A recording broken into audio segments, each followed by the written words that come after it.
1757 की क्रांति या विद्रोह बोल सकते हो। एक ये था।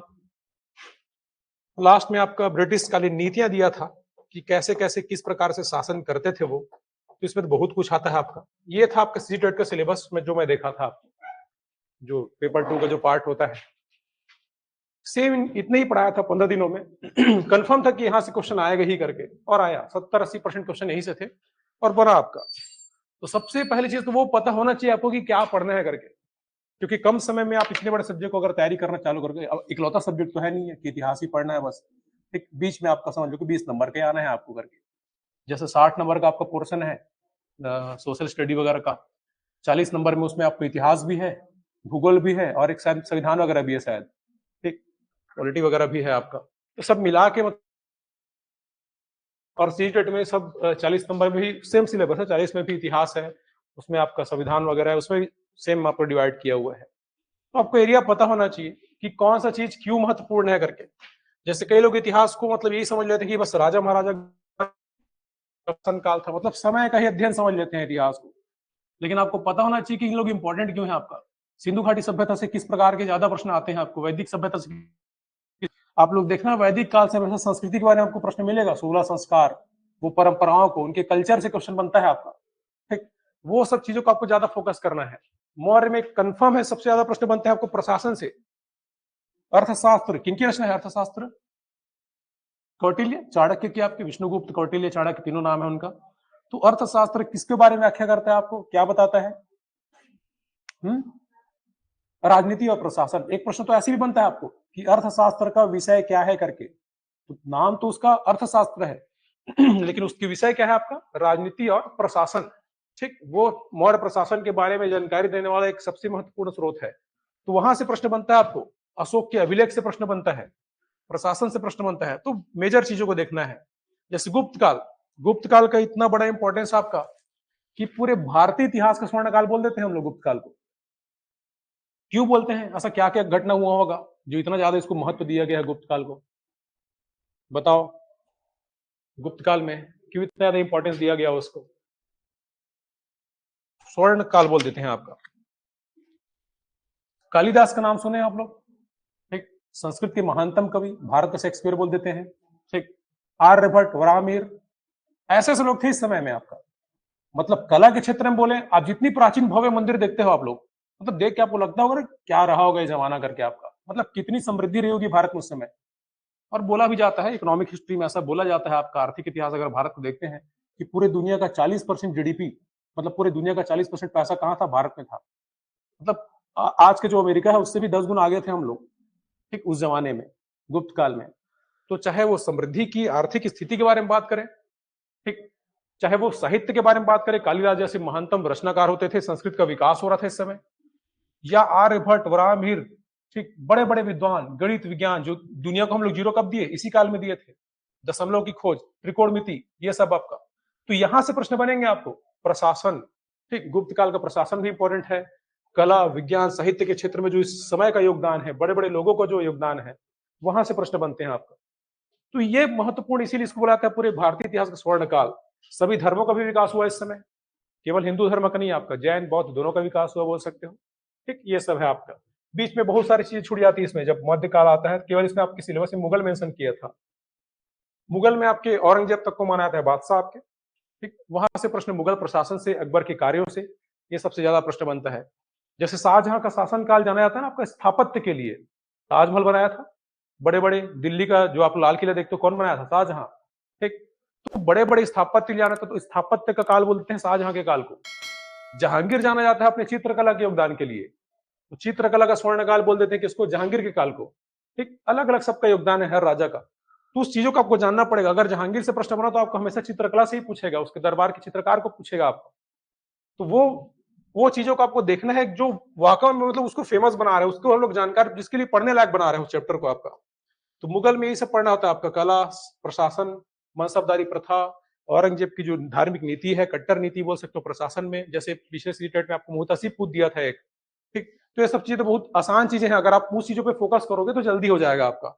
ये भी आपका बोनस चैप्टर था, भक्ति सूफी, छोटा सा चैप्टर है आपको। मैं जैसे सीजीटेट वालों को बस बताया था कि कुछ नहीं, कम से कम क्षेत्र याद कर लेना, वैसी जोड़ी मिला करके दे दिया था। चैतन्य महाप्रभु बोले तो बंगाल आपको याद रखना है, सबसे बड़े संत थे असम के शंकरदेव, गुजरात बोले तो नरसिंह मेहता। मतलब इस टाइप के सीधे सीधे प्रश्न आते हैं आपको। कब कौन कौन कौन से संगठन बनाए थे, उनके दर्शन को क्या कहा जाता है। फिर वैसे सूफी सिलसिले को पढ़ना पड़ता है, चिश्ती सिलसिला, कादरी सिलसिला, ऐसे करके 4-5 सिलसिले हैं आपके। ये भी बहुत छोटा सा चैप्टर है।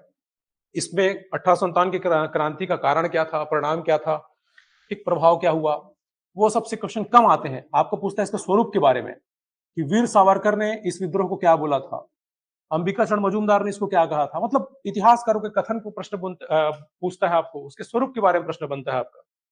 और नीति में बोला जाए, इसमें आप लोग को मुख्य फोकस रहता है, जैसे पेपर के हिसाब से जो समझ आया, एक है आपका राजस्व नीति उनकी, कि भारत में कैसे टैक्स वसूलने का सिस्टम बनाया था, वो सुने होंगे आप लोग। जमींदारी व्यवस्था, जिसको बोलते हैं हम लोग स्थायी बंदोबस्त, ठीक, कॉर्नवालिस लाया था स्थायी बंदोबस्त।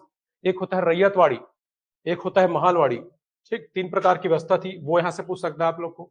इसके अलावा उनकी प्रशासनिक नीति, कि कैसे वो प्रशासन किए, साम्राज्य के विस्तार किए, जैसे आप लोग सुने होंगे डलहौजी की हड़प नीति, वेलेजली की सैक संधि, ठीक। तो उन चीजों पर ही फोकस करना है आपको, कैसे साम्राज्य का विस्तार हुआ, कैसे प्रशासन किए, वो शासन किए बोल सकते हो, फिर कैसे यहाँ का आर्थिक शोषण किए, भारत को कैसे लूटे हैं बोल सकते हो, जो राजस्व व्यवस्था, ये सब के बारे में। तो ये था बहुत ही कॉमन सिलेबस था बोल सकते हो, बहुत ही छोटा आपका, तो क्वेश्चन बने थे। अब सीजी टेट में जैसे कि दिख रहा है, इसमें आपको घुमा फिरा के लिखा रहता है थोड़ा सा। जैसे इसमें लिखा है आपका कब, कहां, कैसे। अर्ली सोसाइटी मतलब प्रारंभिक समाज आपका, मतलब सिंधु घाटी सभ्यता और वैदिक समाज की बात कर रही है। प्रारंभिक समाज यही है हमारे आपके। द फर्स्ट सिटीज करके, पहले नगर। सिंधु घाटी सभ्यता ही विश्व की क्या थी, पहली नगरीय सभ्यता थी। मतलब उनके स्थलों की ही बात कर रहे हैं, हड़प्पा, मोहनजोदड़ो, लोथल, चन्हूदड़ो, आपके उनकी ही बात कर रहे हैं। तो सिलेबस में ये सब चीजें ही पढ़ना है आपको। सिंधु घाटी सभ्यता हो गया, फिर लिखा है अर्ली स्टेट, सब इनकी ही बात कर रहा है आपका। फर्स्ट एम्पायर मतलब पहला साम्राज्य आपका। तो सिंधु घाटी सभ्यता और वैदिक सभ्यता में लोग आपके कबीले में रहते थे, कबीले में, जिसको वैदिक सभ्यता में, वैदिक काल में हम लोग जन बोल देते हैं, ठीक, जन बोलते हैं। जब वैदिक सभ्यता पढ़ेंगे तो वैदिक काल को लोग 2 भाग में बांटते हैं आपका, वो अभी सिलेबस डिस्कस करेंगे, वहां पे समझाऊंगा। तो ये सब के बारे में बात कर रहे हैं। मतलब पहले साम्राज्य के बारे में बात कर रहे हैं, मतलब ये है आपका मगध साम्राज्य के बारे में बात कर रहे हैं, मौर्य साम्राज्य के बारे में बात कर रहे हैं। फिर पॉलिटिकल डेवलपमेंट लिखा है, मतलब प्रशासन की बात कर रहे हैं। कल्चर साइंस लिखा है, ठीक। दिल्ली सल्तनत लिखा है, स्पेशल आपको मेंशन किया हुआ है, तो सी टेट में है, जबकि सी टेट में आपको दिल्ली सल्तनत नहीं है, एक बड़ा चैप्टर है आपका, ठीक। सोशल चेंजेस मतलब ये सामाजिक सुधार की बात कर रहा है। किसको बोला जाता है भारत में समाज सुधार के जनक, अग्रदूत, एक बड़ा नाम है आपका। भारत में उनको प्रथम आधुनिक पुरुष भी बोल देते हैं, मतलब इतना बड़ा उपाधि दिया गया उनको कि भारत के पहले आधुनिक पुरुष थे। अतीत और भविष्य की सेतु बोला जाता है उनको, मतलब इतिहास और आधुनिक काल के बीच का ब्रिज है वो करके। ऐसी बड़ी बड़ी उपाधि दी गई है। वो नाम है आपका राजा राम मोहन रॉय, ठीक। कौन था, किसकी स्थापना किए थे वो, उनके संगठन का नाम ब्रह्म समाज, ठीक, ब्रह्म समाज, आर्य समाज। तो ये उनकी ही बात कर रहे हैं, जैसे लिखा है इसमें। सोशल चेंज मतलब ये वहीं से क्वेश्चन आएगा आपको, समाज सुधार से। अब ब्रह्म समाज, आर्य समाज हो गया, रामकृष्ण मिशन हो गया जो स्वामी विवेकानंद की संस्था है, प्रार्थना समाज हो गया, तो इन सबसे क्वेश्चन आएगा आपका। फिर लिखा है एस्टैब्लिशमेंट ऑफ कंपनी पावर, मतलब ब्रिटिश ईस्ट इंडिया कंपनी आपका कैसे भारत में सत्ता स्थापित की, ठीक। तो भाई बक्सर युद्ध, प्लासी युद्ध, वो सब क्रम को पूछना चाहेगा यहाँ पे ये, ठीक। ये सब पूछा है। 1857 का विद्रोह लिखा है इसमें अलग से। वोमेन एंड रिफॉर्म करके, तो महिलाओं की स्थिति संबंधित आपको प्रश्न इसमें पूछ सकते हैं, कि महिलाओं का खासकर बाल विवाह, सती प्रथा से संबंधित बोल सकते हो, जो जो कानून लाया गया इतिहास में, उनके बारे में आपको क्वेश्चन बन सकते हैं। जाति प्रथा, ये सब भी लिखा हुआ है इसमें। नेशनलिस्ट मूवमेंट मतलब राष्ट्रवादी आंदोलन, राष्ट्रीय आंदोलन आपका, तो ये तो पूरा आधुनिक इतिहास ही है, पूरा राष्ट्रीय आंदोलन। मतलब कांग्रेस की स्थापना से लेकर, कब हुई थी कांग्रेस की स्थापना, भारतीय राष्ट्रीय कांग्रेस की स्थापना 1885, वहां से लेकर पूरा 1947 तक को हम लोग क्या बोलते हैं, राष्ट्रीय आंदोलन बोलते हैं। मतलब पूरा मॉडर्न हिस्ट्री बोल रहे हैं आपका ये, ठीक। इसको 3 चरण में बांटते हैं हम लोग। कांग्रेस की स्थापना से हम लोग बोलते हैं कि भारत में राष्ट्रवाद का उदय हुआ। कांग्रेस था क्या, एक ऐसा संगठन जो भारत की बातों को, भारतीयों की बातों को रखता था अंग्रेजों के सामने, मांगों को, ठीक। एक पहला संगठन था बोल सकते हो, जो देश की आवाज बना बोल सकते हो उस समय में आपका। तो जब 1905 में बंगाल विभाजन हुआ, तब तक को हम लोग बोलते हैं राष्ट्रीय आंदोलन का पहला चरण, ठीक। अभी सिलेबस में सब आप लोग नोट करेंगे टाइम वगैरह को, तो उसमें आपको आइडिया होता जाएगा कि क्या क्या पढ़ना है करके। फिर जब बंगाल विभाजन के बाद लोगों को पता चला कि अंग्रेज क्या करना चाह रहे हैं, हमको तोड़ना चाह रहे हैं। बंगाल विभाजन का कारण क्या था, मतलब उसका उद्देश्य क्या था अंग्रेजों का? हिंदू मुस्लिम को तोड़ना। बंगाल को तोड़ा गया था हिंदू और मुस्लिम क्षेत्रों में। अंग्रेजों की एक चाल थी, फूट डालो और शासन करो नीति। ठीक। तो उसके बाद एक नया वर्ग उदय है जिसको बोलते हैं हम लोग गरम दल, उग्रवाद बोलते हैं। क्रांतिकारी आंदोलन चालू हुए उसके बाद, इसीलिए हम लोग इसको दूसरा चरण बोल देते हैं आपका। फिर जब गांधी जी आए 1916 में भारत आया आपका, ठीक 15 में भारत आए थे, अफ्रीका गए थे केस लड़ने आप लोग 1893 में, वहां से 15 में वापस आते हैं। 16 से वो सब आंदोलन वगैरह में सक्रिय हो जाते हैं गांधी जी आपके। तो 1916 से 1947 तक सारे आंदोलन का नेतृत्व कौन किया था? महात्मा गांधी। उनके नेतृत्व में ही सारे आंदोलन होते हैं आपका। तो ऐसे 3 चरण में बांट देते हैं राष्ट्रीय आंदोलन को, तो उनका योगदान है आपका। तो चलो सिलेबस को पूरा एक मेंशन कर लेते हैं। ठीक है, क्वेश्चन देखने से समझ आ जाएगा पेपर वगैरह की कैसे कैसे पूछा है। जैसे जनवरी 2024 के क्वेश्चन मंगाया हूं, उसको देखते पहले सिलेबस डिस्कस कर लेते हैं, फिर देखते हैं कि कौन कौन से चैप्टर से क्वेश्चन पूछा था आपका जनवरी 2024 में जो एग्जाम हुआ था। पहले सिलेबस डिस्कस कर लेते हैं।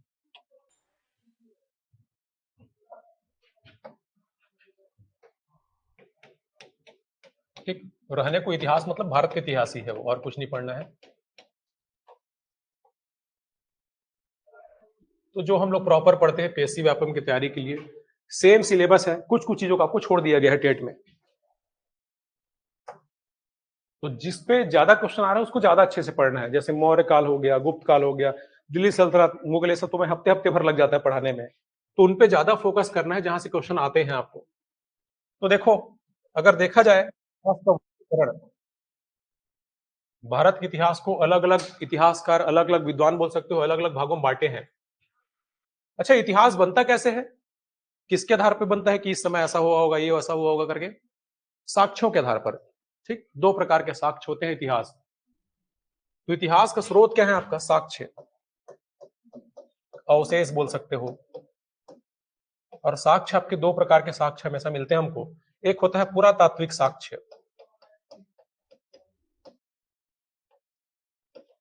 ठीक, ये हर समय मिलेंगे आपको। आज से 100 साल बाद यहाँ की खुदाई होगी, यहां से जो मिलेगा उसको क्या बोलेंगे? पुरातात्विक साक्ष्य बोलेंगे। जो भी हमारे सामान वगैरह मिलेंगे, जो भी वस्तुएं मिलेंगी, पुरातात्विक साक्ष्य। जैसे आप लोग आदि मानव वाला जो काल था जिसको हम लोग बोलते हैं पाषाण काल, वहां हमको कोई लिखित साक्ष्य मिला है क्या? कोई रिटर्न में कुछ मिला है? क्या मिला है? उनके हथियार, उनके औजार, उनके द्वारा बनाए गए शैल चित्र, जो पत्थरों में चित्रकारी करते थे, ये सब क्या कहलाते हैं? आपके पुरातात्विक साक्ष्य। या जो भी अभी भी जो मिलता है उसको भी पुरातात्विक साक्ष्य बोलते हैं। इसके अलावा एक होता है आपका लिखित साक्ष्य, या साहित्यिक साक्ष्य बोल देते हैं। साहित्यिक भी लिख देता हूं मैं, लिखित और साहित्यिक साक्ष्य। से हम लोग बात करते हैं मौर्य काल का। मौर्य काल के बारे में हमको कैसे जानकारी हुई? चाणक्य के अर्थशास्त्र से, मेगस्थनीज के इंडिका से, विशाख दत्त की मुद्रा अक्षर से। मतलब कैसे पता चला हमको? किसी के साहित्य को पढ़ के, उनकी रचनाओं को पढ़ के उस काल की जानकारी हुई। वैदिक काल के बारे में जानकारी कैसे होती है हमको? वेदों को पढ़ के। ठीक, ऋग्वेद को पढ़ के हमको ऋग्वेदिक काल के बारे में पता चलता है। बाकी 3 जो वेद हैं उनको पढ़ के हमको उत्तर वैदिक काल के बारे में जानकारी होती है। तो स्रोतों के आधार पर ही इतिहास को 3 भागों में बांटा जाता है आपका। ठीक, तो 3 भाग आपके होते हैं। एक है आपका प्रागैतिहासिक काल। अगर भारत के इतिहास की बात करें हम लोग, तो 3 भाग में बांट देते हैं।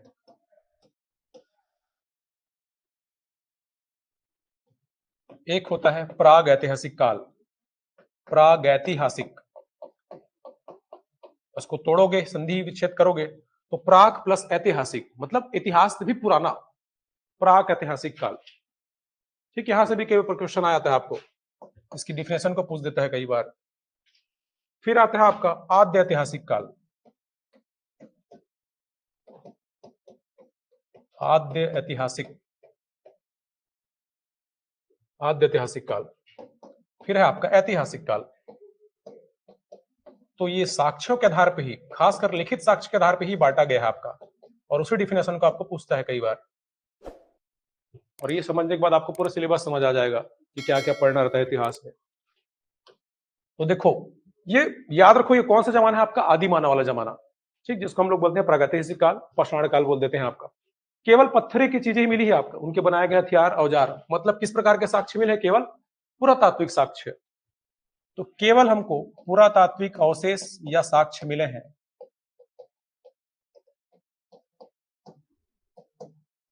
लिखित साक्ष्य नहीं मिला हमको।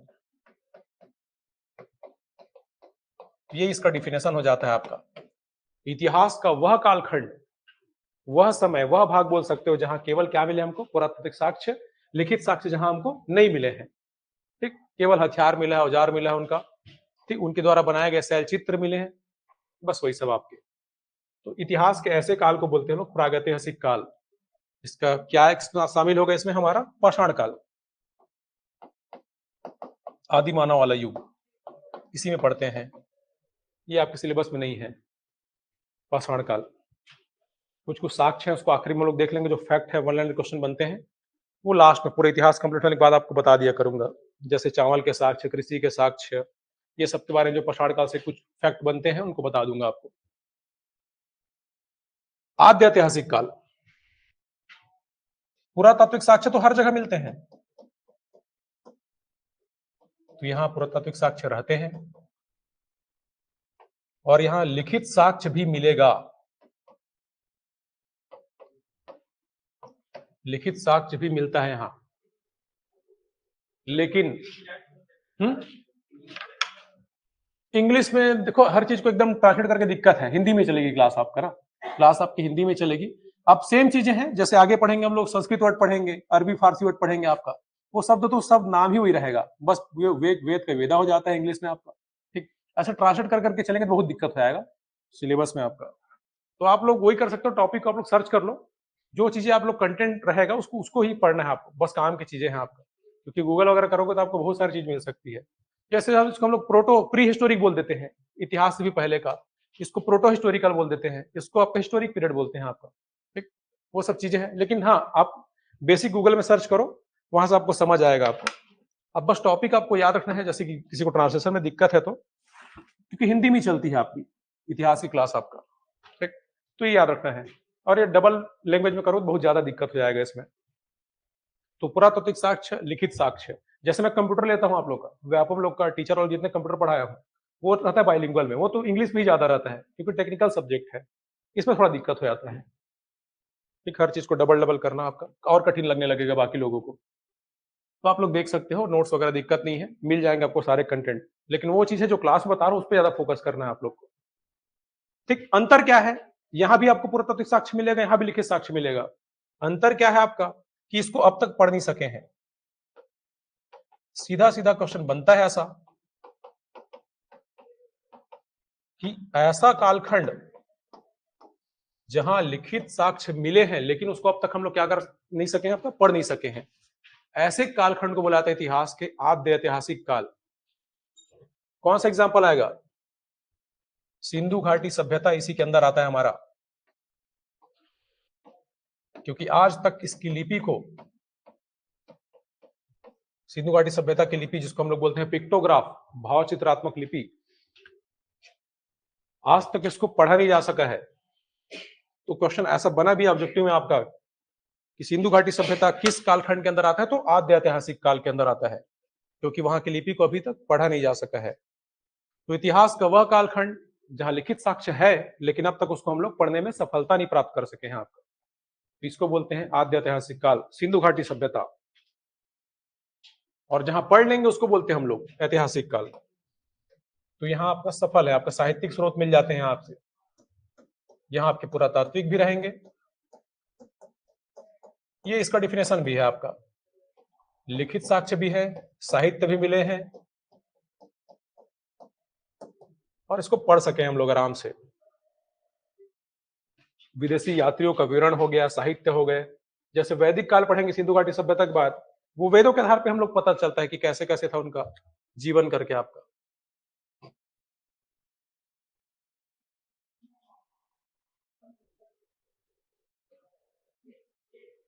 ठीक, पुरातात्विक साक्ष्य दोनों है, यहाँ सब कुछ समझ आ गया आपको, मतलब पूरा पूरा वर्णन हमको मिल जाता है।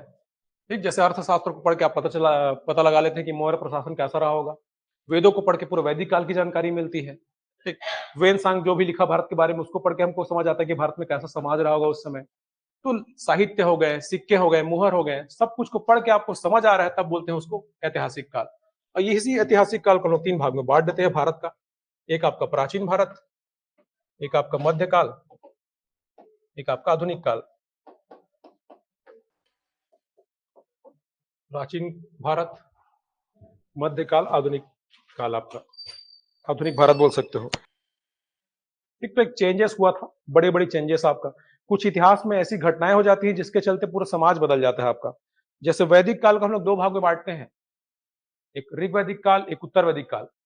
बांटने का कारण क्या था? एक बड़ा घटना हुआ था, लोहे की खोज। ठीक, जैसे सिंधु घाटी सभ्यता क्या बोलते हैं हम लोग, विश्व की पहली नगरीय सभ्यता थी, नगर था समाज। किसी नगरों का विकास कैसे होता है? जैसे बिलासपुर रायपुर एक शहर कैसे बन गए, या कोई बड़ा शहर कैसे बनता है आपका, जैसे दिल्ली हो गया, मुंबई हो गया, इनके विकास का कारण क्या है? और जो आसपास के गांव वाले वो क्यों नहीं आगे बढ़ पाए आपका? कारण क्या था? उनकी इकोनॉमी, उनके पास पैसा था।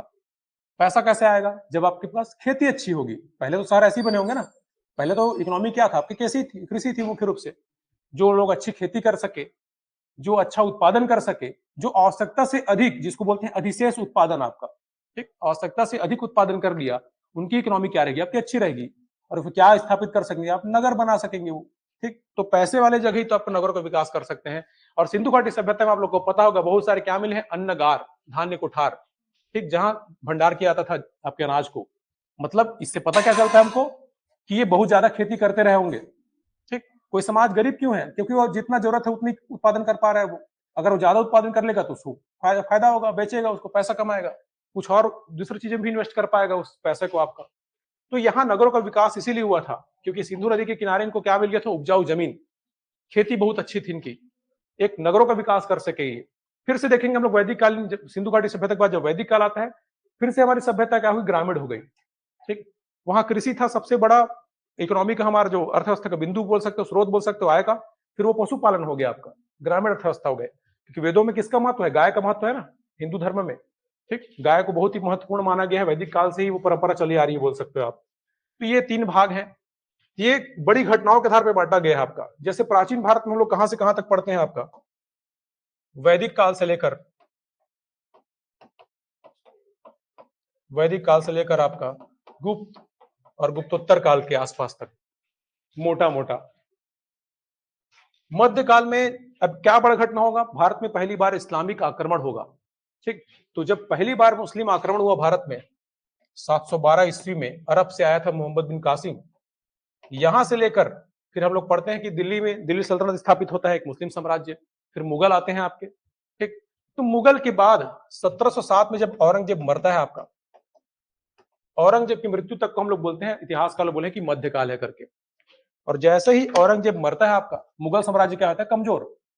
फिर मराठा आपके शक्तिशाली हो जाते हैं। बाहर से जो पुर्तगाली, यूरोपीय आक्रमणकारी आते हैं, विदेशी व्यापारी आते हैं, वो अब धीरे धीरे कब्जा करना चालू कर देते हैं। तो यहां तक को बोलते हैं हम लोग मध्यकाल। फिर आपका आधुनिक काल, पूरा आजादी तक का, ये मोटा मोटा हम लोग टाइम बांट दिए आपका। तो बड़ी घटनाओं के आधार पर बांटा गया है ऐसा, जो इतिहास को पूरा बदल के रख दिए। आधुनिक काल में पूरा अंग्रेज शासन किए हैं।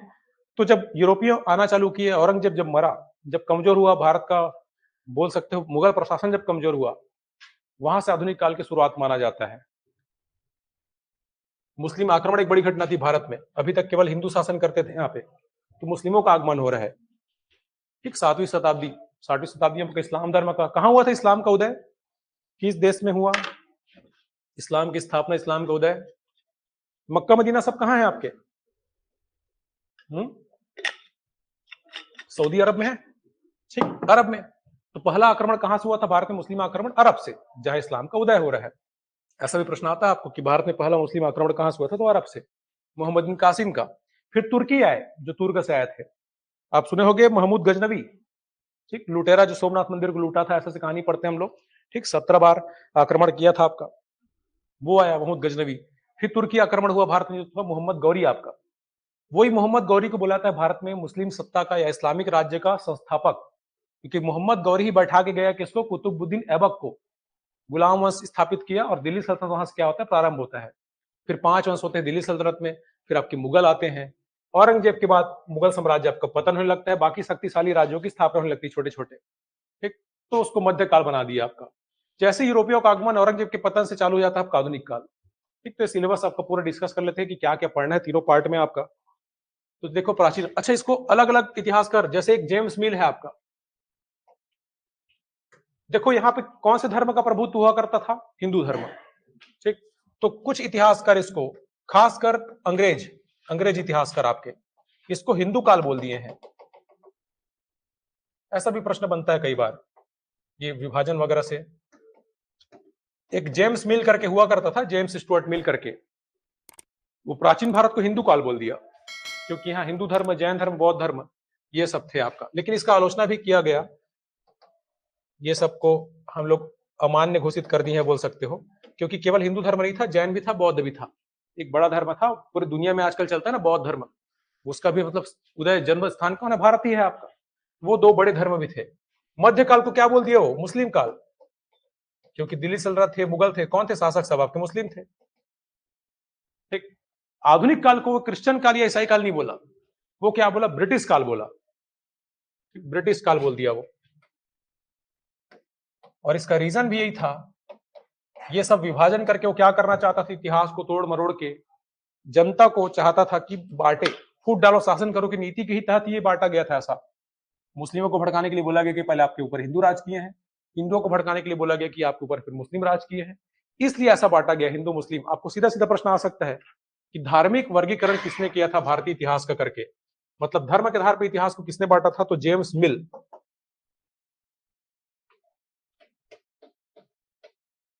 जेम्स मिल ये भारत के इतिहास को 3 भाग में बांटता है, वहीं आपका हिंदू काल, मुस्लिम काल और ब्रिटिश काल।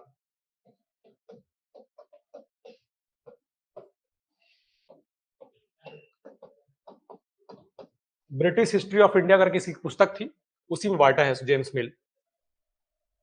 तो ये इसको बोलते हैं धार्मिक वर्गीकरण। तो भारतीय इतिहास को धर्मों के आधार पर किसने बांटा बोलेगा? तो जेम्स मिल आपका। जैसे हम लोग ये पढ़ते हैं प्राचीन भारत, मध्यकाल, आधुनिक काल, ये इसको धार्मिक आधार पर बांट दिया था जेम्स मिल आपका।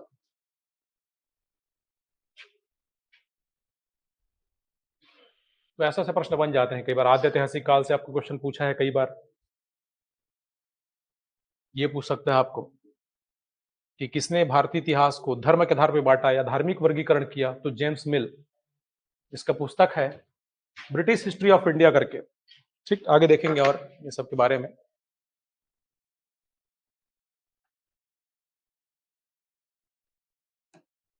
तीन भाग में बांट दिया, जिसको हम प्राचीन बोलते थे उसको हिंदू बोल दिया, क्योंकि सब हिंदू वंश से शासन, आपके बौद्ध जैन हिंदू बोल सकते हो।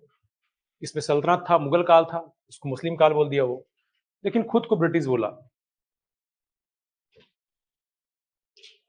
तो ये पीछे मतलब बोल सकते हो कि तोड़ने की, फूट डालने की एक नीति भी थी ये विभाजन के तर्क के पीछे, तो इसका विरोध हुआ। लेकिन क्वेश्चन अच्छा बनता है ये।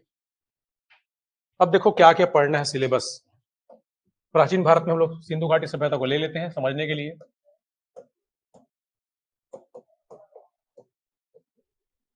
तो हम लोग को पढ़ना है सबसे पहले आपका सिंधु घाटी सभ्यता। क्यों बोलते हैं सिंधु घाटी सभ्यता इसको? नाम कैसे पड़ा? क्योंकि सिंधु घाटी में विकसित हुई है सभ्यता आपका, सिंधु नदी के घाटियों में, सिंधु नदी के आसपास। किसी भी सभ्यता के विकास होने का सबसे पहला बिंदु क्या रहता है? नदी, नदी के आसपास। यूपी की जनसंख्या क्यों है आपका, पूरा अमेरिका से भी बड़ा है यूपी की जनसंख्या के मामले में। ठीक, 20 करोड़, उससे भी ज्यादा हो गया होगा अब। ठीक, यूपी की जनसंख्या क्यों? क्योंकि नदियों का क्या है? क्षेत्र है पूरा, गंगा यमुना से उपजाऊ नदी आपका, मैदानी भूभाग रहते हैं। तो नदी है आपके पास, मैदान है, तो आप अच्छे से खेती कर सकते हो। तो ऐसे जगहों पर सभ्यता का विकास होता है, ऐसी जगह इंसान आके बसेंगे जहां पे उपजाऊपन रहेगा। ठीक, सिंधु घाटी सभ्यता का भी वही रोल था बोल सकते हो। सिंधु नदी, सप्त सिंधु नाम आता है आपका, सिंधु, सतलज, रावी, चिनाब, व्यास, ठीक, झेलम वगैरह हो गए आपके। सरस्वती नदी भी थी उस समय में, वैदिक काल तक आपका। तो ये सब नदियों के कारण ही इस क्षेत्र में विकास हुआ एक सभ्यता का, जिसको बोलता है सिंधु घाटी सभ्यता। और इसी को हम लोग पढ़ेंगे, इसको हड़प्पा सभ्यता भी बोलते हैं।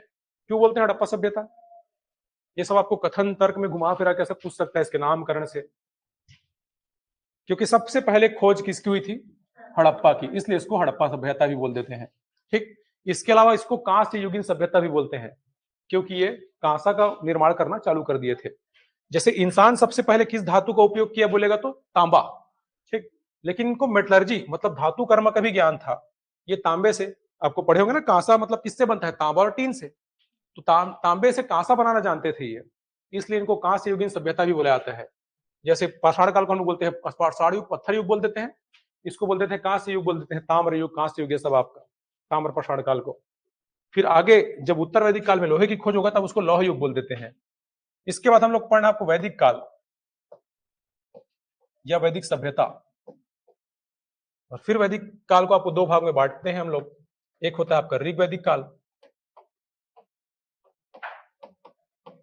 ऋग्वेद के आधार पे जिस समय की जानकारी मिलती है उसको बोलते हैं ऋग्वैदिक काल। और बाद के जो उत्तर मतलब बाद होता है, बाद के जो 3 वेद हैं उनके आधार पे हमको जानकारी मिलती है उत्तर वैदिक काल के बारे में। समय भी हम लोग 2300 से 1750 ईसा पूर्व, ये कार्बन डेटिंग पद्धति के आधार पे ये निकाला गया है आपका।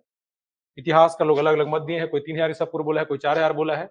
ये साइंटिफिक क्या है आपका 2300 से 1750, किसके आधार पे? कार्बन डेटिंग पद्धति। ठीक, पुरातत्व विभाग किसका यूज करता है? आपका कार्बन डेटिंग पद्धति का यूज करता है किसी वस्तु की आयु निकालने के लिए, उसकी लाइफ निकालने के लिए आपका C14। ठीक, ये सब भी देखेंगे हम लोग आगे जब इसका कालक्रम नामकरण सब पढ़ेंगे। फिर ये था आपका 1500 से 1000 ईसा पूर्व, ईसा पूर्व में ही चल रहे हैं हम लोग। उत्तर वैदिक काल 1000 से 600 ईसा पूर्व। देखो कैसे पूरा भारत बना है, उसका आपको यहां स्टेज समझ आ जाएगा। 1000 में क्यों बांटे? बताया था आपको बड़ी घटना हुई थी लोहे की खोज। सीधा प्रश्न बनता है कि लोहे की खोज कब हुई थी? तो 1000 ईसा पूर्व। और लोहे के आने के बाद ही पूरा समाज बदल गया आपका। जब हम लोग पढ़ेंगे वैदिक काल तो मैं आप लोग को बताऊंगा कि ऋग्वैदिक काल में पूरा अलग रहेगा राजनीति। वहां राजा ना आपका बहुत अच्छा हुआ करता था, उस पर कंट्रोल करती थी जनता, जिसको बोलते थे समिति। मतलब सभा, समिति, विदत नाम की 3 संस्थाएं होती थी जो राजाओं पर क्या करती थी? नियंत्रण रखती थी, अपना कंट्रोल करती थी। तो राजा मतलब उतना पावरफुल नहीं था। ठीक, बाद में जब लोहे का खोज हुआ उसके पास नए नए हथियार आ गए। अब वो क्या कोशिश किया? साम्राज्य विस्तार का कोशिश किया वो। ठीक, मतलब इंसान में बोल सकते हो कि हिंसा की भावना बढ़ गई आपका जैसी लोहे की खोज के बाद। और लोहा आज भी एक शक्ति का प्रतीक है। ठीक, लोहा जिसके पास रहता है वो देश चाहे उद्योग के मामले में या किसी मामले में वो पावरफुल रहता ही है। तो ऋग्वैदिक काल में एक बड़ी घटना हुई थी आखिरी में 1000 ईसा पूर्व में लोहे की खोज। और लोहे की खोज से खेती भी आपकी अच्छी हो पाएगी। अगर मान लो पहले आप लकड़ी की हथियार यूज कर रहे हो, लकड़ी के उपकरण यूज कर रहे हो, अब आपके पास लोहा आ गया, अब आप अच्छे से खेती कर सकते हो। मतलब क्या होगा? आपका आर्थिक विकास होगा, फिर से आप नगरों का विकास कर सकते हो। इसलिए 600 ईसा पूर्व में लोहे की खोज के बाद आते आते हम लोग पढ़ते महाजनपद काल। और महाजनपद काल में ही आपका फिर से नगरों का विकास होता है भारत में। जो आजकल हम बड़े बड़े नगर सुनते हैं, काशी, विदेह, ये सब आपका, ये सबको बोलते हैं महाजनपद काल। तो सीधा प्रश्न बनता है आपको कि द्वितीय नगरीकरण का काल किसे कहा जाता है? तो महाजनपद काल। पहला नगरीकरण कौन सा था? सिंधु घाटी।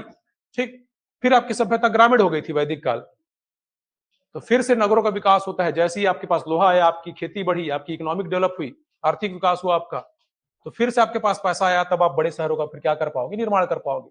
तो इसको बोलते हैं दूसरा नगरीकरण। और यही महाजनपद काल में ही आपके 2 बड़े धर्मों का उदय हुआ था भारत में, बौद्ध धर्म और जैन धर्म। लेकिन ये भी अभी तक आपको टेट में क्वेश्चन नहीं आया है, तो इसको हम लोग बाद में पढ़ सकते हैं अगर आप लोग बोलो तो, क्योंकि बहुत लंबा चैप्टर है। इसको पहले पढ़ेंगे तो बहुत सारे काम की चीज आपकी अभी छूट जाएंगी। इसको हम लोग लास्ट में कर सकते हैं। बौद्ध जैन धर्म आपका यहां से उनके सिद्धांतों को पूछता है, उनके साहित्यों को पूछता है, संगीतियों को पूछता है। बड़ा चैप्टर है आपका। तो ये आपका महाजनपद काल। फिर आपका महाजनपद में से एक महाजनपद था आपका मगध, जो एक साम्राज्य का रूप ले लेता है आपका। ठीक, देखो अगर प्रशासनिक विकास की बात करें भारत का, तो पहले लोग कबीले में रहते थे। सिंधु घाटी सभ्यता में कबीले में रहते थे। वैदिक सभ्यता में, ऋग्वैदिक काल में कबीले में रहते थे, जिसको हम लोग बोलते हैं जन। ठीक, जन बोलते थे राज एक क्षेत्र को आपका। जैसे भी देश होता है, राज्य होता है, वैसे उस समय क्या था? जन एक इकाई हुआ करती थी, प्रशासनिक इकाई। उत्तर वैदिक काल में जब राजा के पास लोहा आ गया, हथियार आ गया, साम्राज्य के क्या किया? विस्तार किया वो।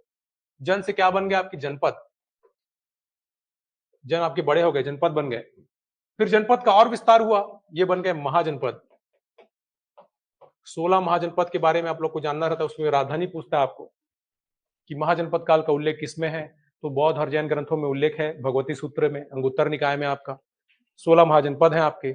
कालक्रम क्या है इसका? तो 600 ईसा पूर्व महाजनपद काल का। और इसी को दूसरा नगरीकरण भी बोलते हैं, क्योंकि भारत में दूसरी बार नगरों का विकास हो रहा है। तो सिलेबस के डिस्कशन में ही आप लोग को बहुत सारी चीजें आपको समझ आएंगी और ऐसे प्रश्न बन भी जाता है कई बार। जैसे लोहे की खोज आपको पूछा है 1000 ईसा पूर्व में, वेदों में कृष्ण अयस के नाम से, मतलब कृष्ण मतलब काला, कृष्ण अयस के नाम से उल्लेख किसका है बोलेगा तो लोहा। ठीक, नॉर्मल अयस मतलब तांबा का, क्योंकि तांबा को ही जानते थे पहले के लोग आपका। ठीक, तो ये सब का उल्लेख है। तो लोहे की खोज एक बड़ी घटना थी जिसके चलते आर्थिक विकास हुआ, समाज में परिवर्तन हुआ। जैसे यहाँ देखेंगे महिलाओं की स्थिति अच्छी थी, उत्तराधिक में सब गिरावट आ गया पूरा आपका।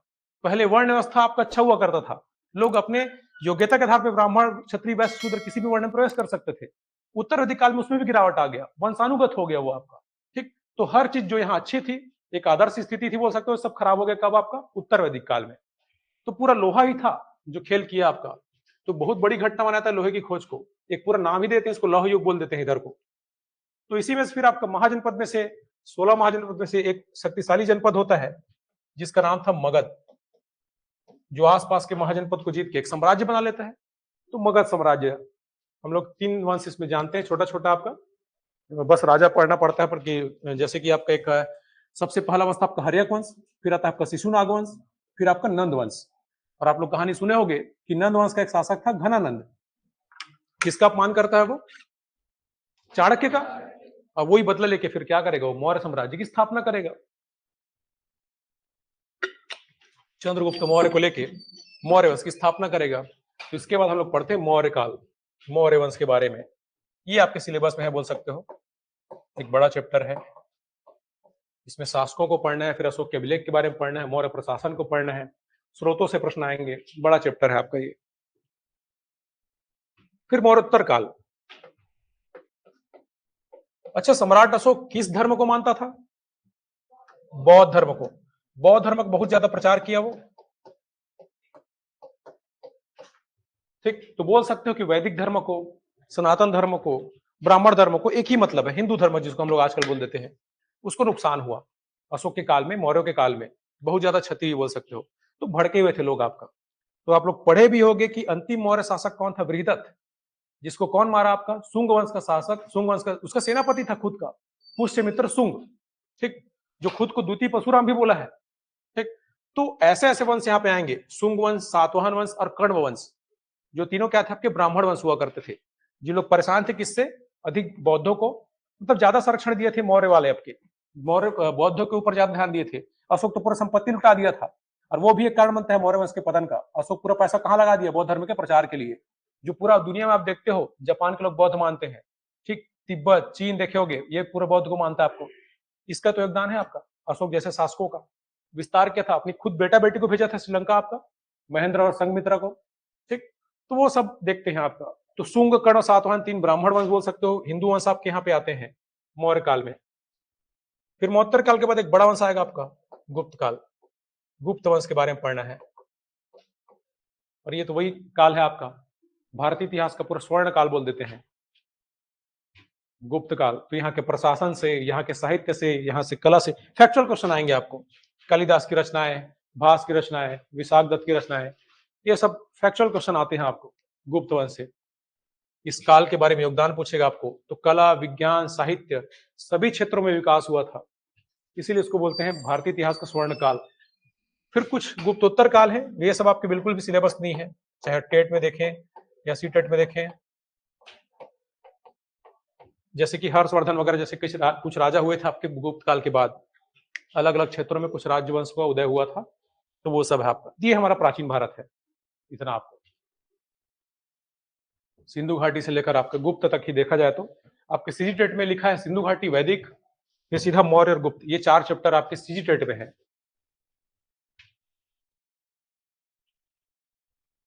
और कंफर्म है वहां, जैसे कि 20 क्वेश्चन आना है तो 4-4 क्वेश्चन बकायदा सब पार्ट से आता है, डिवाइड किया हुआ है सिलेबस को सीजी टेट में आपका।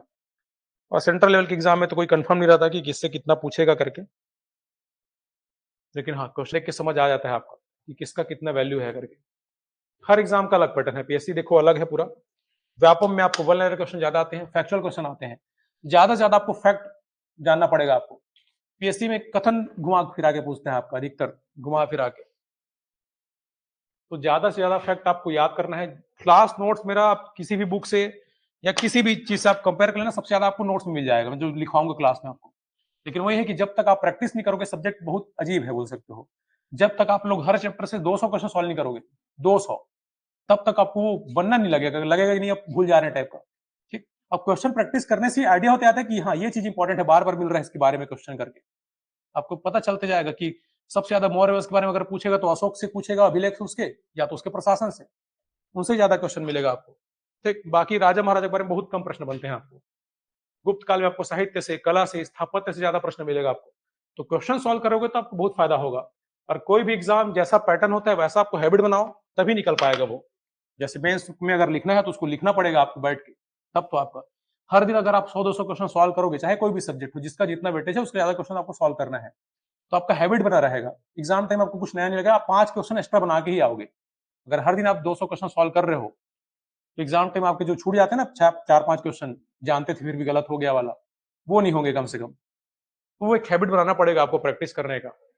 और ऑब्जेक्टिव एग्जाम के लिए जो रिच है, चाहे जैसे आपके सीडीपी वगैरह का सिलेबस है जिसका ज्यादा वेटेज है, तो आप कितने सारे हैं आपके पास अनसॉल्व वगैरह बुक देख लो ना, जो भी स्टेट में आपका सिलेबस सेम है, या सी टेट का तो आपका कॉमन रहता है पूरे इंडिया के लिए, या दूसरे स्टेट की, या सी टेट के, अब तक क्वेश्चन को सॉल्व कर लो, आपको आइडिया होगा। अनसॉल्व को सॉल्व करना, क्वेश्चन सॉल्व करना, ये सब बहुत फायदा देता है आपको ऑब्जेक्टिव के लिए। हम लोग को भी आइडिया ऐसे होता है कि क्वेश्चन सॉल्व करने से, जैसे इतिहास का, आपका इतिहास का मतलब 25,000 से भी ऊपर क्वेश्चन सॉल्व किया था मैं जब तैयारी कर रहा था, 25,000, क्योंकि ये सब्जेक्ट मेरा अच्छा लगता था। ठीक, तब भी आइडिया हो गया कि हाँ यार ये चीज ज्यादा काम की रहती है, हम लोग इसको फालतू फालतू का पढ़ रहे थे कई चीजों को, तो कम से कम क्या छोड़ना है क्या नहीं पढ़ना है वो पता चल जाता है आपका, कि कौन सी चीजें हैं जिसका वेटेज बहुत कम रहता है, कि कौन सी चीजें आपकी ज्यादा इंपॉर्टेंट है। तो क्वेश्चन सॉल्व करने से आपको समझ आएगा। और कई चीजें आप बार बार रिपीट करोगे क्वेश्चन में, तो आपको आंसर आसानी से, मतलब तुरंत टिक करने मिल जाएगा, आपको जल्दी पता चल जाएगा आंसर क्या है करके, जितना अच्छे से प्रैक्टिस करोगे। तो ये था प्राचीन भारत का सिलेबस आपका। फिर देखो मध्यकाल, वही जब भारत में मुस्लिम आक्रमण हुआ तब से मध्यकाल, तो ये छोटा है और वेटेज आपका सी टेट में तो यहां से केवल भक्ति आंदोलन, सूफी आंदोलन पूछ सकते हैं आपको। सी टेट में आपको केवल मुगल है यहां से। तो भारत में मुस्लिम आक्रमण आपका यहीं से चालू होता है आपका मध्यकाल। तो आक्रमणकारियों से कुछ क्वेश्चन बनते हैं, उस समय के साहित्य से, छोटे छोटे, ये छोटा चैप्टर है आपका, कुछ फैक्ट बस बताने हैं यहाँ पे आपको। फिर अरब आक्रमण के बाद होता है भारत में तुर्की आक्रमण, तुर्क से आते हैं। और जो आक्रमण था मोहम्मद गौरी के द्वारा किया गया था, बोल सकते हो तुर्की आक्रमण, और वो स्थापित करता है आपका दिल्ली सल्तनत। कितने वंश हुए थे दिल्ली सल्तनत में? ये पूरा 1206 से 1526, बाबर के आने तक। बाबर आया, दिल्ली सल्तनत को खत्म करेगा, मुगल साम्राज्य की स्थापना करेगा। दिल्ली सल्तनत में 5 वंश होते हैं, एक बड़ा चैप्टर है आपका ये। तो सबसे पहले था गुलाम वंश, जिसको दास वंश भी बोलते हैं, मामलुक वंश भी बोलते हैं आपका। क्यों बोलते हैं इनको गुलाम? क्योंकि मोहम्मद गौरी के क्या थे, गुलाम थे, वो खरीदा था सबको। जहां लोग जाते थे युद्ध करते थे, खरीद लेते थे गुलाम, आपका सैनिक खरीद लेते थे, इसलिए उनको गुलाम बोला गया। तो मोहम्मद गौरी के गुलाम थे, इसलिए उसको गुलाम वंश बोल देते हैं। फिर एक वंश आता है खिलजी, अलाउद्दीन खिलजी नाम सुने होंगे आप लोग, पद्मावत मूवी देखोगे, रणवीर सिंह जो बना है आपका। अलाउद्दीन खिलजी से बहुत प्रश्न आते हैं आपको। तुगलक, तुगलकी फरमान, मोहम्मद बिन तुगलक। सैयद लोदी, और इसी लोदी वंश का अंतिम शासक था इब्राहिम लोदी, जो पानीपत के पहले युद्ध में 1526 में बाबर उसको हराता है और दिल्ली सल्तनत को समाप्त करता है, और भारत में मुगल साम्राज्य की स्थापना करेगा वो। लेकिन इसी के बीच में एक और बहुत इंपॉर्टेंट चैप्टर है आपका विजयनगर, लेकिन ये सब भी आपके सिलेबस में नहीं दिखता, केवल मुगल है आपके सी टेट में भी। तो विजयनगर एवं बहमनी साम्राज्य, तो मोहम्मद बिन तुगलक के शासनकाल में सैयद सैयद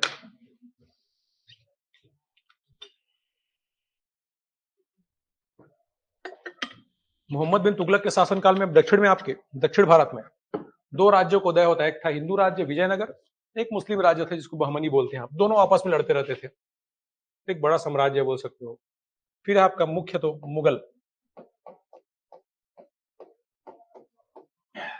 1526 से 1707 औरंगजेब तक को रहने को पूरा 1857 की क्रांति तक थे मुगल आपके, बढ़ते ना बहादुर शाह जफर 1857 की क्रांति में लड़ा था वो, अंतिम मुगल बादशाह बोलते हैं उसको। लेकिन बिलासपुर से भी छोटा था उनका साम्राज्य आपका, वो पेंशन में जीते थे वो तो, 2500-3000 उनको पेंशन मिलता था। औरंगजेब के बाद पूरा क्या हो गया, शक्ति खत्म इनकी। ठीक, मराठा का ज्यादा शासन था, मराठा क्षेत्र का ज्यादा क्षेत्र हुआ करता था मराठा के पास मुगल से भी। ठीक, तो ये आपका मध्यकाल है, दिखने में छोटा है बोल सकते हैं लेकिन उतना ही वेटेज है सबका। फिर आधुनिक काल,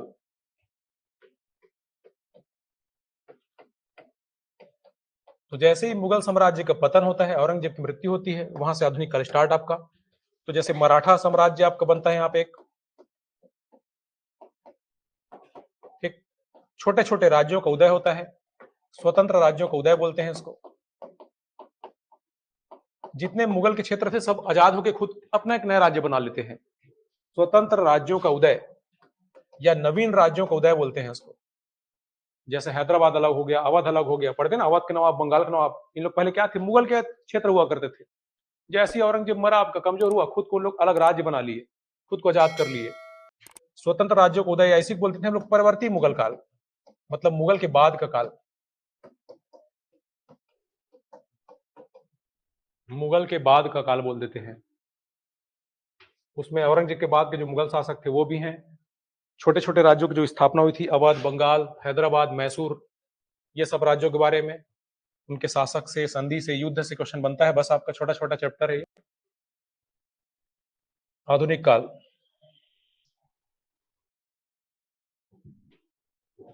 अच्छा मध्यकाल में एक मेन चीज तो छूट गया आपका, भक्ति आंदोलन। मध्यकाल में एक और नोट कर लेना आप लोग, भक्ति आंदोलन। ये सी टेट में कंफर्म यहां से 4 क्वेश्चन आते हैं आपको, भक्ति एवं सूफी आंदोलन।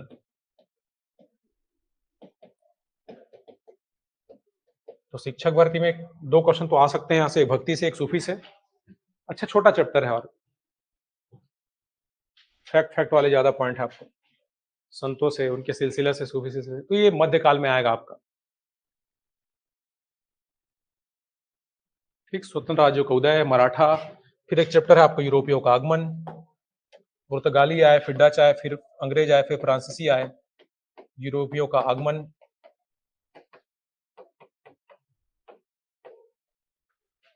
फिर है एक आपका वायसराय से जो क्वेश्चन आते हैं, गवर्नर एवं वायसराय, इसको अलग से पढ़ते हैं हम लोग, क्योंकि सीधा सीधा प्रश्न बन जाता है वायसराय से। डलहौजी की हड़प नीति, वेलेजली की सहायक संधि।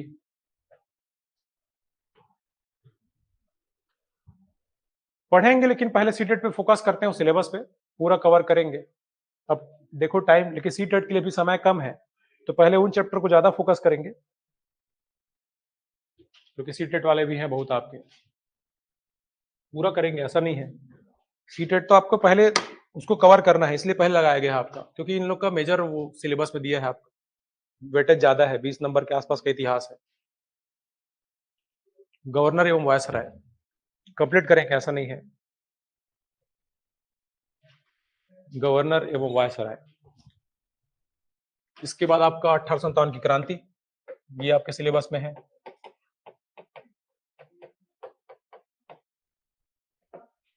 फिर आपका राष्ट्रवाद का उदय, मतलब कांग्रेस से स्टार्ट होता है, राष्ट्रीय आंदोलन बोल सकते हैं हम लोग इसको। इसके अंदर बहुत कुछ पढ़ना रहता है, जैसे कि आपका कांग्रेस, भारतीय राष्ट्रीय कांग्रेस की स्थापना होती है 1885 में। तो 3 चरणों में बांटते हैं हम लोग राष्ट्रीय आंदोलन को। एक 1885 से 1905 बंगाली विभाजन तक, इसी के अंदर हम लोग फिर क्रांतिकारी घटनाओं को पढ़ेंगे, यहां से प्रश्न आपको मिलेंगे। तो क्रांतिकारी आंदोलन का पहला चरण, दूसरा चरण, पहले चरण में आपको वीर सावरकर जैसे क्रांतिकारी हैं, दूसरे चरण में आपको भगत सिंह, चंद्रशेखर आजाद जैसे क्रांतिकारी हैं। फिर एक चैप्टर आपका रहता है कि विदेशों में क्रांतिकारी घटनाएं, भारत से बाहर क्रांतिकारी आंदोलन आपका, जैसे कई बार एग्जाम में आया है आपका इंडिया हाउस के बारे में, गदर पार्टी के बारे में, मैडम बिकाजी कामा जो लंदन आपको जर्मनी में क्या फहराई थी, तिरंगा फहराई थी पहला, तो ये सब घटनाएं पूछता है आपको। तो भारत में, भारत के बाहर क्रांतिकारी घटनाएं, ये सब आपको पढ़ना है। फिर तो पूरा गांधी युग है आपका, ये सबसे लंबा है आपका, गांधी युग बोल सकते हैं पूरा, इनके आगमन से लेकर आपका 1915-16 से लेकर पूरा आजादी तक, तो इसमें जितने भी चीजें पढ़ेंगे आपका सब इसी के अंदर आएगा। पूरा आधुनिक इतिहास समझ लो, वो 20-30 साल का गांधी जी वाला, उसको गांधी योगी बोल देते हैं, क्योंकि सारे आंदोलन किसके नेतृत्व में होंगे? गांधी जी के नेतृत्व में। एक राष्ट्रीय नेता थे वो। असहयोग आंदोलन, सविनय अवज्ञा आंदोलन, भारत छोड़ो आंदोलन, तो ये पूरा सिलेबस है आपका। इसके अलावा बीच बीच में बहुत कुछ छूट जाता है जहां से क्वेश्चन आपको आता है, जो बाकी चीजों से और इंपॉर्टेंट भी है आपका। एक हम लोग को क्वेश्चन आपको दिखेगा ही समाज सुधार से, समाज सुधार, सामाजिक सुधार आंदोलन, सामाजिक सुधार आंदोलन, ठीक। कुछ विद्रोह वगैरह, विद्रोह या आंदोलन, यहां से प्रश्न बनते हैं आपको। इसमें जनजातीय आंदोलन पढ़ते हैं हम लोग, ये सबसे क्वेश्चन आ सकते हैं आपको। किसान आंदोलन, विद्रोह में आपका जनजातीय आंदोलन होता है एक, जैसे मुंडा आंदोलन सुने होंगे आप लोग, बिरसा मुंडा, ठीक, उनके द्वारा किया गया था 1900 में। तो ऐसे मुंडा विद्रोह, संथाल विद्रोह, ऐसे बहुत सारे विद्रोह हैं जो जनजातियों द्वारा किए गए थे अंग्रेजों के खिलाफ।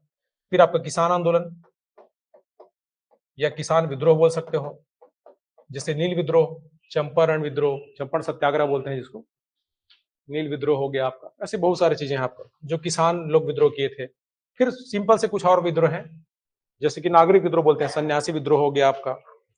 1857 की क्रांति में क्या थी? एक विद्रोह थी, एक नागरिक विद्रोह था, एक सैनिक विद्रोह था, सेना थी मुख्यतः उसमें शामिल आपका। तो ये सब चीजें भी और आपकी, बाकी बीच में छोटे छोटे बहुत सारी चीजें हैं। ये तो पूरा एक एक साल को पढ़ना पड़ता है, 16 में ये हुआ, 17 में हुआ, क्रम से जाने में उसमें आधुनिक भारत में आपको, ठीक। इसके अलावा कुछ छूट जाते हैं आपके ब्रिटिश कालीन नीतियां, जो आपको सिलेबस में स्पष्ट मेंशन किया है, चाहे सीटेट हो या सीजीटेट हो, यहां से प्रश्न आते हैं आपको।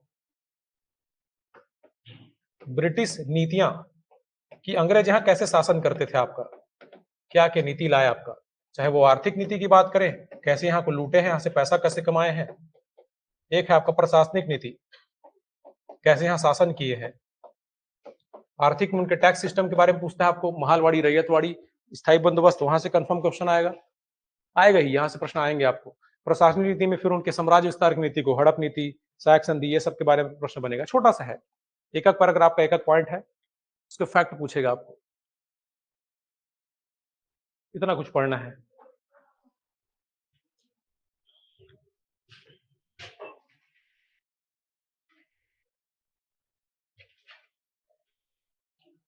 बाकी क्वेश्चन देखेंगे, 2-3 साल के पुराने क्वेश्चन देखने में और समझ आ जाएगा कि किसका ज्यादा वैल्यू है, कौन ज्यादा काम के हैं आपके। जैसे सीटेट का जनवरी 2024 का एग्जाम, ये पेपर है जैसे सामाजिक अध्ययन में, पहला क्वेश्चन संविधान का था, तीसरा, चौथा, जैसे एक क्वेश्चन था आपका शाहजहां के बारे में पूछा है। मैं अभी आपको बताया कि शाहजहां जाना था आपके स्थापत्य के लिए, ताजमहल, दिल्ली का लाल किला, ठीक, ऐसे बड़े बड़े स्थापत्य बनवाया था वो, उसको स्थापत्य के काल ही बोल देते हैं।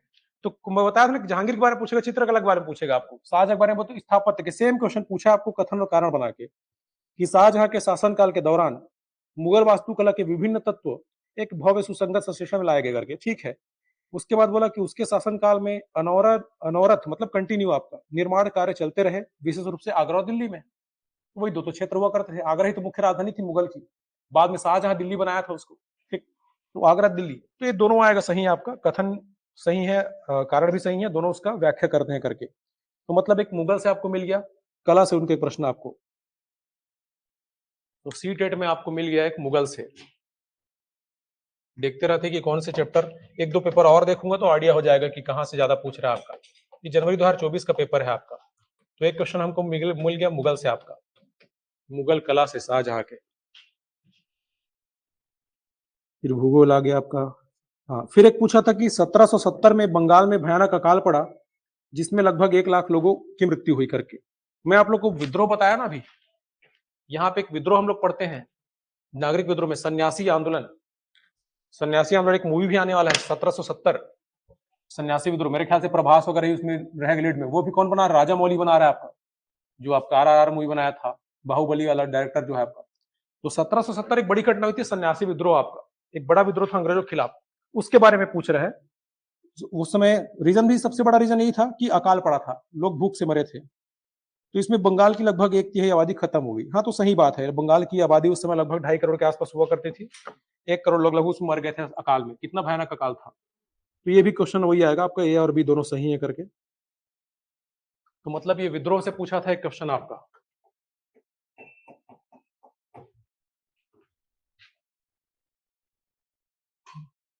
फिर एक पूछा था, वेद समाज की स्थापना 1864 मद्रास में हुई। वेद समाज आर्य समाज से प्रेरित था करके। तो ठीक है, वेद समाज आपका 1864 में बना था, ये सही है आपका। आर्य समाज से नहीं, ब्रह्म समाज से प्रेरित था वो, तो दूसरा कथन गलत आएगा आपका। तो फिर आपका सामाजिक सुधार जो बताया था आपको क्वेश्चन आता है करके, वो ये चैप्टर है आपका, आर्य समाज, ब्रह्म समाज, वेद समाज। सबसे इंपॉर्टेंट तो आपका आर्य समाज है, राजा राम मोहन रॉय, वहां से एक प्रश्न आपको दिख गया। जैसे बताया था आपको कि ये भी आता है करके एग्जाम में, सामाजिक सुधार आंदोलन, उसमें महिलाओं से संबंधित भी आपको पूछता है, सती प्रथा, बाल विवाह, सब के बारे में। ये अगला क्वेश्चन ही दिख गया आपका, बाल विवाह अधिनियम के बारे में पूछा है आपको, तो सामाजिक सुधार में ही कवर हो जाएगा आपका। फिर एक पूछा है भूगोल सबके क्वेश्चन का, हाँ, HSRA मतलब हिंदुस्तान सोशलिस्ट रिपब्लिकन एसोसिएशन आपका, इसके 4 कथन दिए कि कौन सा सही नहीं है पूछ रहे हैं। भगत सिंह और इसके साथियों ने इसकी स्थापना की थी, तो सही है ये आपका। कोटला में, फिरोज शाह कोटला में इसकी स्थापना हुई थी 1928 में, सही है आपका। अमृतसर में इसकी स्थापना हुई, ये गलत है आपका, दिल्ली में हुआ था इसकी स्थापना। तो एक मतलब क्रांतिकारी आंदोलन में आपको बताया था, यहाँ पढ़ते हैं करके, एक चैप्टर है, यहां से क्वेश्चन आएगा आपको करके। तो एक क्रांतिकारी आंदोलन से आपको प्रश्न आया।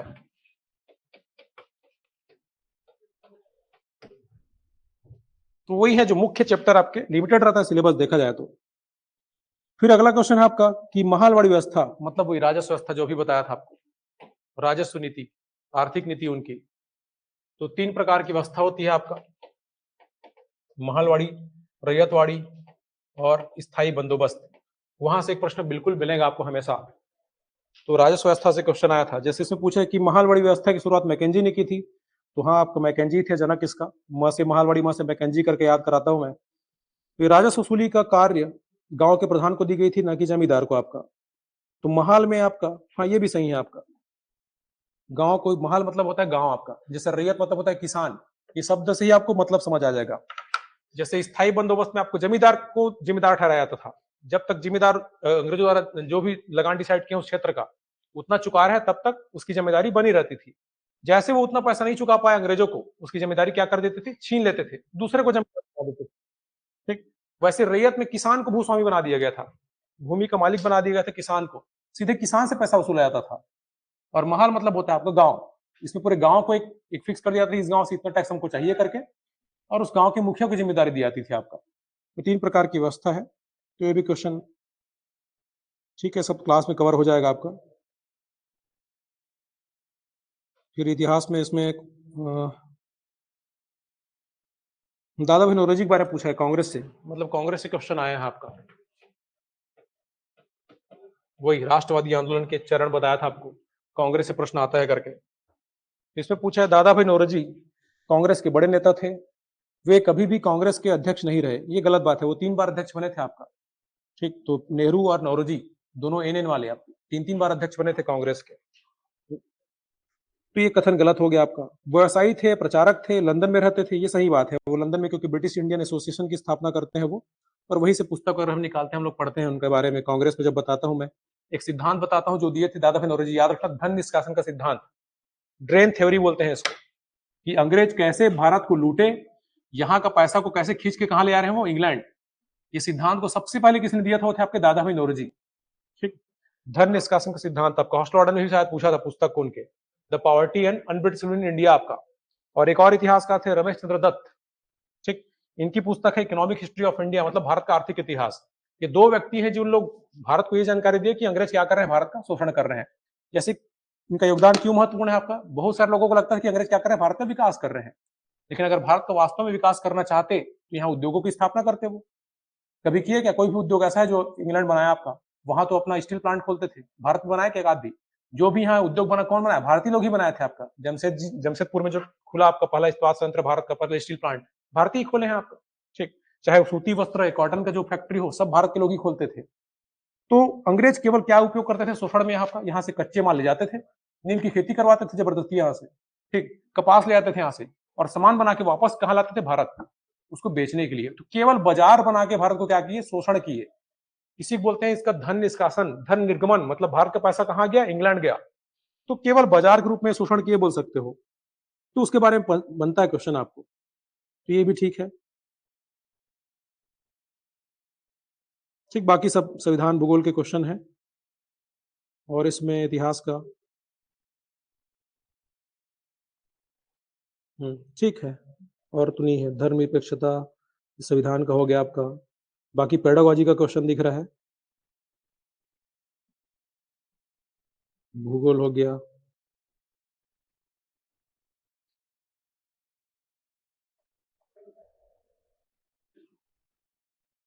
तो इसमें तो इतना ही समझ आ रहा है आपका, और 2-3 क्वेश्चन देखने में समझ आएगा कि और किस किस एरिया को दे रहा है। तो लगभग यहाँ से बोल सकते हो कि 6-7 क्वेश्चन मिले हैं आपके इतिहास वाले पार्ट से। 10 तो आ सकता है, इतना तो कंफर्म है। जिस हिसाब से 40 नंबर को डिवाइड किया है, वो 10 तो आएगा ही। और सीजी टेट में तो आपका बिल्कुल लिमिटेड है एकदम सिलेबस। तो पहले यही करते हैं, आपका जो मेजर चैप्टर है उनको स्टार्ट करते हैं। सिंधु घाटी, वैदिक काल, ठीक। बौद्ध जैन को हम लोग लास्ट में देख लेंगे, क्योंकि जरूरी नहीं है, आपको समझा दूंगा आपको कैसे कैसे क्रम बदल रहा है आपका। फिर सीधा हम लोग पहुंच जाएंगे आपका मौर्य में। ऑफिस में बात करिए, बैच रेलवे का मेरे ख्याल से स्टार्ट हुआ है, पता नहीं, आइडिया नहीं होगा। ऑफिस में बात करिए, ठीक। तो ये सब है आपका, जो मेजर चैप्टर है आपके यही है, ये 2 चैप्टर आपके। यहां से फिर सीधा आप इसमें आ जाएंगे। फिर गुप्त आपका इंपॉर्टेंट है, इधर आपका, अच्छा, इसमें भी आपको क्वेश्चन तो दिखा नहीं। ये भक्ति सूफी, यहां से प्रश्न बनेंगे आपको, ये इंपॉर्टेंट है। यहाँ गवर्नर से एकाध क्वेश्चन आ सकता है, 1857 के विद्रोह से आ सकता है। ये तो पूरा इतिहास ही है आपका, पूरा आधुनिक भारत है। और ये सब आपके काम के हैं, जो ये चैप्टर है जो सिलेबस में आपको दिखेंगे, सी टेट के और सी टेट दोनों के आपके। मुगल, तो कोशिश करते हैं कि अभी पहले रिवीजन जैसा कर लेंगे, बाकी चीजों को, इनको थोड़ा ज्यादा देखेंगे आपका, यहाँ ज्यादा क्वेश्चन आएगा। तो वही है, थोड़ा सा सीक्वेंस, ऐसा नहीं कि सीक्वेंस बिगड़ जाएगा आपका। जैसे बौद्ध जैन में कोई अलग चीजें है, वो तो पूरा अलग चीजें है, तो उसको अलग से पढ़ सकते हैं, क्रम से उसको पढ़ना जरूरी नहीं है, ठीक। तो वही है, तो बोलोगे तो ऐसा करेंगे, वरना फिर सीक्वेंस से चलेंगे, आपका कोई टाइम लगेगा। आपका एग्जाम अभी कब है? दिसंबर में ना, दिसंबर, 1 दिसंबर में। तो अक्टूबर है अपने पास, नवंबर है, 2 महीना है। देखते हैं, यहाँ सीक्वेंस में ही चलते हैं, लेकिन हाँ, जो काम की चीजें रहेंगी उसको लंबा खींचेंगे अपन, और जो नहीं आ रहा है एग्जाम में उसको अपन जल्दी निपटाने की कोशिश करेंगे, तब तो आपका हो पाएगा, ठीक। क्योंकि बहुत सारे चैप्टर है, बताया ना, इससे क्वेश्चन आते ही नहीं आपको, एकदम लिमिटेड है आपका। सातवाहन, कुषाण, सब एकदम छोटे छोटे प्रश्न बनते हैं आपको, 1 लाइनर क्वेश्चन बनेंगे आपको। तो चलिए फिर वैसे ही कल से स्टार्ट करेंगे आपको सिंधु घाटी से, क्रम से ही चलेंगे, लेकिन उन पर ज्यादा फोकस करेंगे हम लोग जिसपे क्वेश्चन ज्यादा आ रहा है आपका। ये सिलेबस था आपका, तो इसको ध्यान में रखेंगे थोड़ा सा, सिलेबस वगैरह को, जिस एरिया को ज्यादा फोकस करता है। 2-3 साल के और पेपर में देख लेता हूँ सीटेट के आपके, उसमें और आइडिया हो जाएगा।